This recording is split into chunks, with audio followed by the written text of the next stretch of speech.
देरहासारनायनि जि मोनसे मर्यादाखौ बिथांमोना लाबोनानै होफैबाय। बे बिसायख'थियाव जों नुदों जे खाम्फा बरगयारी बिथाङाबो बर' बिजाथि हिसाबै कन्टेस्ट खालामदोंमोन। गर्जन मोसाहारी बिथाङाबो बर' हिसाबै कन्टेस्ट खालामदोंमोन।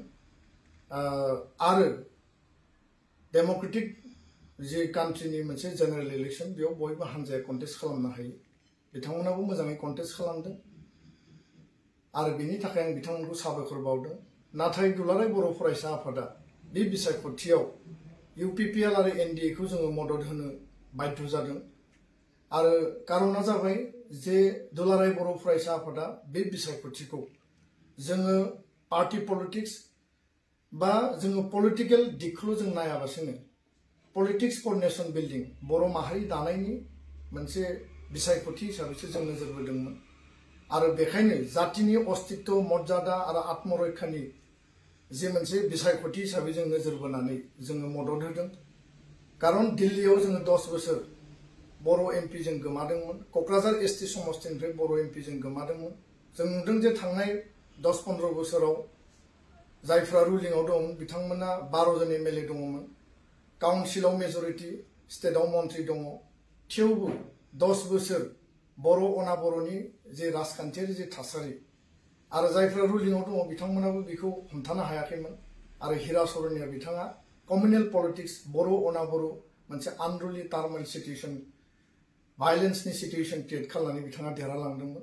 दिनै जों बेखौ फिदिंनानै जोङो मोनफिनबाय आरो बे जोंनि हारिनि थाखाय बर' माहारिनि थाखाय मोनसे देरसिन देरहानाय। आरो दुलाराय बर' फरायसा आफादा जातिनि अस्तित्व आत्ममर्यादा आत्मरैखानि बिसायख'थि हिसाबैसो नोजोर बोनानै NDA खौ जोङो UPPL खौ मदद खालामदों। गोबाङानो जोंखौ दुसिदों, गोबाङा जोंखौ सोंखारिदों। जोंहा बेयाव खुनु आक्षेप बा दुखु मोननाय जोंहा गैया। कारन बाथ्राया बेनो जे NDA नि टाइमाव बड' पिस एकर्ड NDP, एबसु, UBPO नि गेजेरजों जादों। पिस एकर्डनि दफाफोरखौ रोखा रोखा आबुङै जों मावफुंनांगोन। माखासे दफाया मावफुंजाबाय। दिल्लीनि पार्लियामेन्टआव दिनै जोंहा स्टेट लाइक स्ट्राक्चार जि मोनसे काउन्सिल एसेम्बलि सेगमेन्ट जोंहा काउन्सिल लेजिस्लेटिभ जि एसेम्बलि दङ बिनि जि समस्ति 40टानिफ्राय 54सिम जोङो बानायनांगौ दानांगौ। आरो जि पावर एन्ड फांसन 8टा जों एडिशनेल मोनदों बेखौ जोङो साबजेक्टखौ दाजाबनांगौ। लोगोसेनो कार्बि आंलं ST हिलनि इस्यु आर्टिकल 280 125 एमेन्डमेन्ट जि पेन्डिं जानानै दङ बेखौ पार्लियामेन्टआव पास खालामनांगौ। आरो बे नोजोरखौ बोनानै पार्लियामेन्टआव BTR एकर्डखौ आइननि मर्यादा होनानै मोर एरिया एक्सटेनसन मोर लेजिस्लेटिभ एक्जिक्युटिभ आरो एडमिनिस्ट्रेटिभ जि पावारखौ बांहोनाय, फाइनेन्सियेल पावार बांहोनाय, साबजेक्ट पावर एन्ड फांसनखौ बांहोनाय बेनो जोंनि जि बे एकर्डनि मेन अबजेक्टिभ। आरो बेखायनो दिनैनि टाइमाव जोङो सानै दिनै MP जों मोननो हाबाय। राज्य सभायाव रोनगोरा नार्जारी, लकसभायाव दिनै जयन्त बसुमतारी। आरो बे बिथिंखौ नोजोर बोनानै जि थांनाय समनि कम्युनेल पलिटिक्स दंमोन, बर' अनाबर'नि पलिटिक्स दंमोन, बेयो दिनै जोब्बाय। आरो दिनै शान्ति पिसफुल मोनसे परिबेश आरो बे पिसफुल परिबेशआव जोङो दिनै बर' हारि दानायनि दाफामफिननायनि निर्माणनि थाखाय जोङो आगान सुरदों। दिनैनि दुलाराय बर' फरायसा आफाद बर' हारिनि जि थांखि आरो उद्देश्यआ जाबाय बर' हारिनि आद्रा थानाय एजेन्डा इस्युखौ जोङो मावफुंलांनांगौ। BTR एकर्ड इमप्लिमेन्टेसन खालामनांगौ। शान्तिखौ जोङो जेब्लाबो बाहाल लाखिनांगौ। एकर्डनि गेजेरजों मोननाय अनुस्थान प्रतिष्ठान इनफ्रास्ट्राक्चार स्कुल कलेज इउनिभार्सिटि बेयाव जौगानायनि जिखिनि हाबाफारि दङ डेभेलपमेन्टेल जिखिनि एक्टिभिटि दङ बेखौ लानानै जों हाबा मावलांनांगोन। जोङो नोजोर बोदों जे दिल्लीनि पलिटिक्सआ सानै जि MP बर' हारिया दिनै मोनबाय बे जाबाय बर' हारि दानायनि पलिटिक्स जागोन। बेयाव खुनु पार्टी पलिटिक्सनि बाथ्रा फैनो नाङा आं बे बाथ्राखौ बुंदों। काउन्सिलाव स्टेटआव गावबागाव हानजाया पलिटिक्स गेलेगोन जोंहा बुंनो गोनां गैया। खिन्थु दिल्लीयाव सानै MPआ जेब्लायबो बर' हारि दानायनि BTR एकर्डनि आद्रा दफाफोरखौ मावफुंनायनि थाखाय आरो लोगोसे बर' हारिनि इस्यु एजेन्डाखौ लानानै बिथांमोना खामानि मावलांगोन जोंहा गोथौयै आत्मबिश्वास दङ। आरो बेखायनो 10 बोसोरनि जि मोनसे जोंनि आक्षेप जोंनि जि खुद्रिनाय जोंनि जि गोमानाय बेखौ दिनै जों फुलफिल खालामनो हाबाय।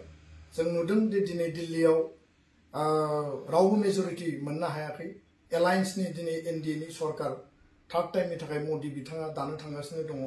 आरो बेखायनो दुलाराय बर' फरायसा आफादा बर' हारिनि जानानै आरो हारियाव जिखिनि जोंनि ओनसोलखौ बड'लेण्ड बिटिआरखौ जि जौगानांगौनि थाखाय गासै बिथिङाव मोनसे माने आबुं महरै बेखौ लांनांगौनि थाखाय कैबिनेट मिनिस्टार नङाबा मिनिस्टार अफ स्टेट दुलाराय बर' फरायसा आफादा बर' हारिनि जानानै जोङो दाबि दैखांदों आरो जों दाबि लाखि आरो लोगोसेनो इउपिपिएल दोलोनि मानगोनां चिफ आरो मानगोनां मन्त्रि आरो राज्यो सभानि एमपि बिथांमोनखौ आं खावलायगोन दोलोखौ खावलायगोन आरो बिथांमोना जाहाथे एनडिएनि एलायन्स पार्टनार हिसाबै जाहाथे बेखिनि दाबिखौ लाखि जोंनिफ्रायथ' दाबिया थागोनानो आरो एनडिएनि जाय मुरब्बी नरेन्द्र मोदी आरो बिथांमोननि हान्जाखौ जोङो दाबि दैखांदों जाहाथे बेखिनि मर्यादाखौ जाहाथे होयो बेजों लोगोसे जोंनि जौगानाया जाहाथे रोखा जायो बिसायख'थिया जोबलांबाय कुनु बेयाव भायलेन्स जायाखिसै शान्ति परिबेशनि गेजेरजों डेम'क्रेटिक बयबो एक्सारसाइजखौ खालामबाय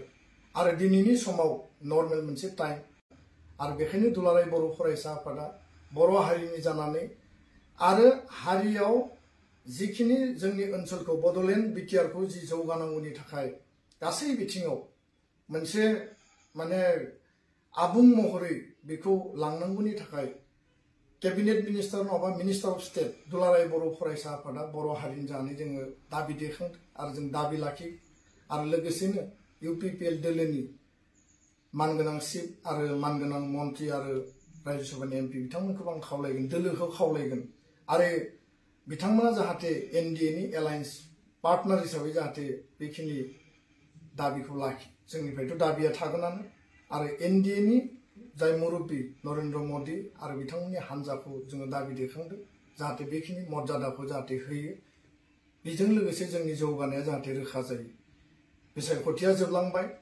कुनु बेयाव भायलेन्स जायाखिसै शान्ति परिबेशनि गेजेरजों डेम'क्रेटिक बयबो एक्सारसाइजखौ खालामबाय आरो दिनैनि समाव नर्मेल मोनसे टाइम बेखायनो आङो बर' हारिनि मोनफ्रोमबो आफाद गौथुम साफ्रोमबो व्यक्ति आरो जायफोर राजखान्थि हान्जा बिथांमोनखौबो आं खावलायगोन जे गोजोन आरो खौसेथिनि गेजेरजों बर' हारिनि आद्रा थानाय इस्यु एजेन्डानि सार्थ'आव हाबा मावलांनायाव बयबो जाहाथे खौसेयै गारां बोगोन बयबो जाहाथे खौसेयै गसंथागोन आरो खौसेथिनि मोन्थोरखौ लानानै दुलाराय बर' फरायसा आफादा उननि समाव जों हाबा मावलांगोन बेखिनि खोथाखौनो फोरमायबाय आरो जाय बिथांमोना जोंखौ मदद होबाय दुलाराय बर' फरायसा आफादनि जोंनि मोनफ्रोमबो लेयारनि दैदेनगिरि मावथि बिथांमोना बे बिसायख'थियाव जातिनि हारिनि बिसायख'थि बे पार्टी पलिटिक्स नङा होननानै जायफोरा खामानि मावबाय आं धन्यबाद बावदों लोगोसेनो गुबुन गुबुन हारि माहारिनि आफादफोरखौबो बिथांमोननि दैदेनगिरि बिथांमोनखौबो आङो गोसो गोरबोनिफ्राय आंनि साबायखर आरो धन्यबाद